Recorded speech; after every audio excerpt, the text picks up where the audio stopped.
প্রধানমন্ত্রী আবাস যোজনার সার্ভেতে দ্বিচারিতার অভিযোগ। আরো একবার জানাই, প্রধানমন্ত্রী আবাস যোজনার সার্ভেতে দ্বিচারিতার অভিযোগ। ঠিক কি অভিযোগ আসছে? পণ্ডিত পোতা 2 নম্বর পঞ্চায়েত ঘিরে বিক্ষোভ। পণ্ডিত পোতা 2 নম্বর পঞ্চায়েত ঘিরে বিক্ষোভ। বিজেপি কর্মীদের বাদ দিয়ে আবাসের বাড়িতে সার্ভে তৃণমূল পরিচালিত পঞ্চায়েতের বিরুদ্ধে, এমনটাই অভিযোগ। প্রধানের স্বামীকে ধরে বিক্ষোভ বিজেপির তরফ থেকে। আমি বারবার এখানে অভিযোগ করে গেছি, আজকে নদীর উপরে দেশও ফ্যামিলি আছে, সবই চেঞ্জ হবে, সবাই কাজ পাবে, সব কিছু চেঞ্জ হবে, এই ধরনের কাজ কে হবে। যদি না হয় তাহলে আমরা পঞ্চায়েতে তালা মারতে বাধ্য।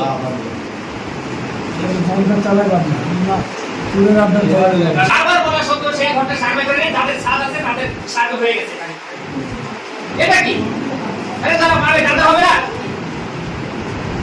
আমাদের একটা লোক কোন একটা বিজেপি কর্মীকে কোনো গিয়ে বাধা দিয়ে কাজ করতে বলছে না, আপনাদের দেখা যাচ্ছে যারা লিগেল ঘর পাওয়ার তাদের সার্ভে করছে না। হয়তো কি কারণে করছে না, এখানে কি পার্টি রং দেখছে না কি টাকা পয়সা দেখছে, অন্য যেখানে সার্ভে করার দরকার সেখানে করছেন, অন্য জায়গায় গিয়ে সার্ভে করছে। তাই আজকে প্রধান সাহেবের সাথে কথা বললাম, প্রধান সাহেবের যে প্রতিনিধি এবং পঞ্চায়েতের যে বডি এবং পঞ্চায়েতের যে এক্সিকিউটিভ সাহেব ছিল, ওনার সাথে কথা বললাম। ওনারা আশ্বাস দিল যে ঠিক আছে, এরপরে আর এরকম হবে না। যাদের হয়নি তারা প্রত্যেকেই